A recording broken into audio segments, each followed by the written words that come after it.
São 5 horas e 24 minutos. A gente volta a falar sobre a nova variante do coronavírus. Depois de dessa descoberta da mutação do vírus em vários países, 17 países, e um número alto de casos, principalmente no Reino Unido, pelo menos 2 casos desta variante foram detectados em São Paulo. Os primeiros registros no Brasil e na América Latina.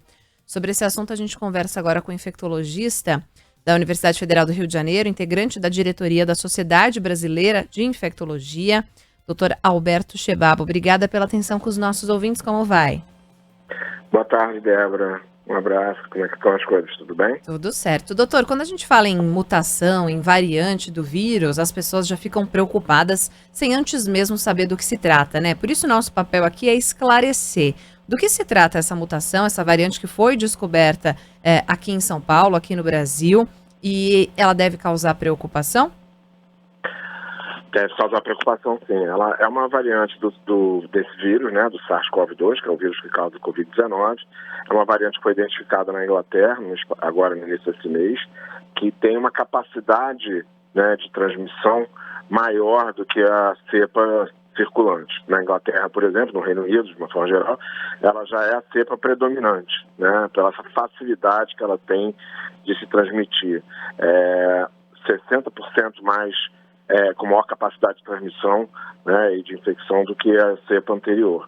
A gente agora aqui no Brasil identificou essas duas primeiras cepas, essas duas primeiras amostras aqui em São Paulo, né? Então essa é uma preocupação que a gente tem, dela se tornar uma cepa predominante também aqui no Brasil e aumentar essa capacidade de infecção.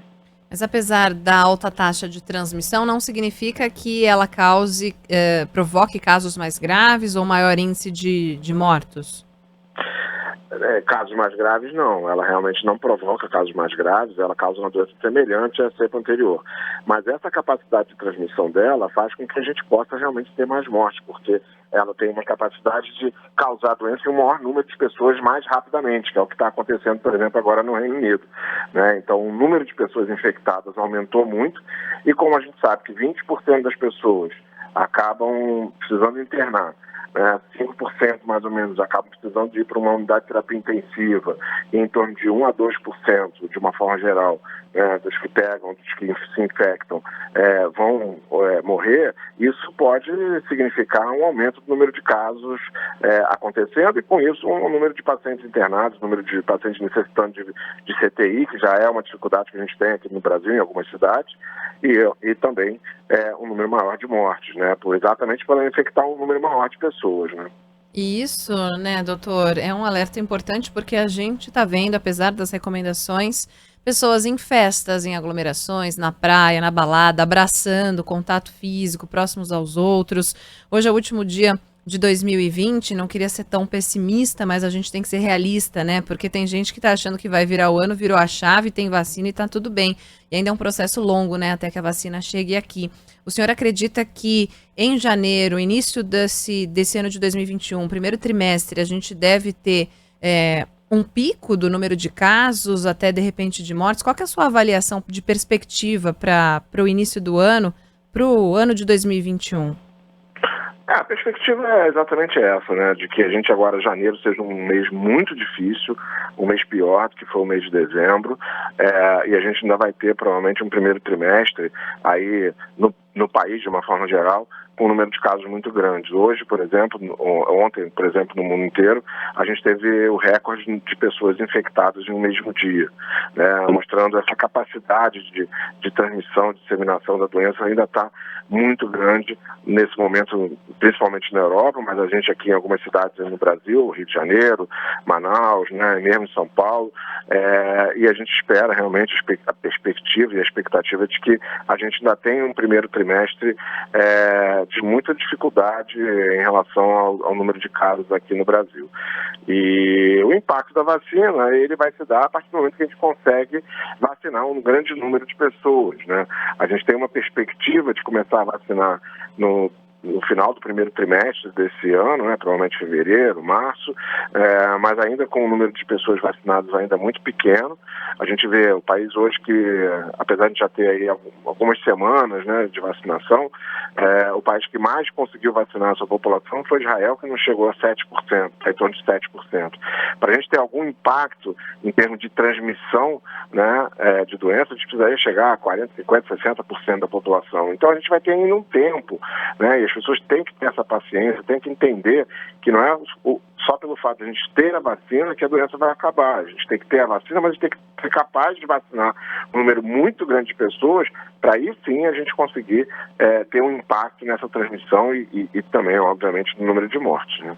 Doutor, através do exame do PCR, não é possível detectar ou é possível identificar, por exemplo, qual tipo de vírus, qual mutação, qual cepa a pessoa teve, aquela pessoa foi infectada? É possível detectar isso? Na realidade, é muito difícil você conseguir detectar só pelo PCR, né? Uhum. Dependendo da metodologia que você use para fazer PCR, você pode suspeitar da possibilidade de ter uma cepa ali mutante, que foi isso que aconteceu nesses casos, né? E aí, a partir daí, então, pegar essas cepas que a gente suspeita que possam ser mutantes e fazer o sequenciamento genético dela, que é mapear todo o código genético daquele vírus, né? Então, não é uma metodologia simples, né? Poucos locais conseguem fazer. A gente teve a participação da USP, né? Nesse sequenciamento, em colaboração com o DASA lá, que isolou essas cepas, né? E então, assim, não é muito fácil, né? A Inglaterra conseguiu fazer essa detecção porque eles têm uma capacidade de sequenciamento, montaram laboratórios com essa capacidade de sequenciar o vírus de uma forma muito grande no país, né? E mesmo em relação aos outros países da Europa, é uma capacidade muito maior do que outros países, inclusive a Alemanha, a França e outros países europeus. A gente aqui no Brasil tem muito poucos centros que conseguem sequenciar, né? E, então, só com o PCR a gente não vai conseguir identificar, a gente vai precisar ter laboratórios sequenciando essas cepas para a gente conseguir identificar a presença dessa cepa, desse mutante, dessa variante aqui no país. As vacinas disponíveis servem para essa nova variante? Até o momento, as indicações são que sim, apesar de ser uma mutação que interfere exatamente na espícula, né, naquela coroazinha, naquela espículazinha do vírus, né, que é o que o vírus usa para penetrar na célula humana e por isso que ele tem essa capacidade maior de transmissão. E é exatamente para onde também as vacinas produzem anticorpos, para essa região que as vacinas produzem anticorpos. Mas essa mutação, ela ainda não teve nenhuma atuação, nenhuma mudança, pelo menos a gente não teve nenhum relato, né, de mudança de capacidade de inativar o vírus para essa mutante com as vacinas que a gente tem hoje à disposição. Mas a gente não precisa de mais estudos e a preocupação maior é que outras mutações possam acontecer isso. Então, possam levar essa diminuição de resposta, por exemplo, né? E por isso é tão importante a gente começar a vacinar muito mais rapidamente, né? Para diminuir a capacidade de mutação, de transmissão da doença. A gente tem que controlar mais rapidamente a doença. Quanto mais a gente controlar essa transmissão, e aí também essa questão do uso de máscara, né? Que a gente tem falado tanto, de evitar aglomeração, porque quanto mais esse vírus se modifica, quanto mais esse vírus se replica, ele pode se modificar. E quanto maior essa chance de multiplicação, maior a chance de você ter uma mutação que, por exemplo, afete a resposta vacinal ou dificulte o diagnóstico através dos exames laboratoriais, do PCR ou de sorologia. Então, por isso é tão importante descontrolar o mais rapidamente possível essa transmissão e evitar essas aglomerações, né, essa transmissão, esse número exagerado de casos que a gente tem tido, por exemplo, aqui no Brasil. Infectologista da Universidade Federal do Rio de Janeiro, integrante da diretoria da Sociedade Brasileira de Infectologia, Alberto Chebabo. Doutor, obrigada pela atenção aqui com a Band News. Uma boa passagem de ano aí, até uma próxima conversa. Obrigado, Débora. Um feliz ano novo para você e para todos aí que estão nos ouvindo.